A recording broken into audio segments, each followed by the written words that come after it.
श्रीमाता शरणं मम, श्री अरविंद शरणं मम।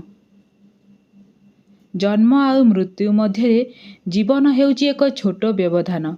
एई जीवन को आमे किपरि गढ़िबा यह आम उपर निर्भर करे। जणे एक साधु होई पारे, पुणी चोर भी होई पारे। सबुकिछि आम संकल्प उपर निर्भर करुची आमे कौन हेबाकु चाहुचु। जीवनटा खाली 2 दिनर, दिने तुम सपक्षरे, दिने तुम विपक्षरे। सपक्षरे थिबा दिन गर्व करना, विपक्षरे थिबा दिन धैर्य छाड़ना। जीवनर सबुठारु कठिन समस्या हेउची निजकु चिन्हि पारिबा। हजार हजार सुंदर चेहरा अपेक्षा एक सुंदर हृदय भल।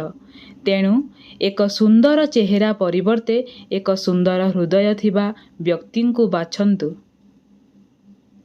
जीवन रे जहा किछि सुख दुख जंत्रणा आसुची से सबु सेई भगवानंकर दान। से मते आगकु नेबा पाई तैयारी करूछंती। जदि जने एही भावे सबु किछि ग्रहण करे तेबे से शांति रे रही पारिबो। जीवन रे किंतु सबु लोक एपरी करि पारंती नाही, तेणु दुखरे थांती। बहुत कम लोक भगवानंकर एहा एक खेल बोली जानी थांती आउ खुशी रे थांती।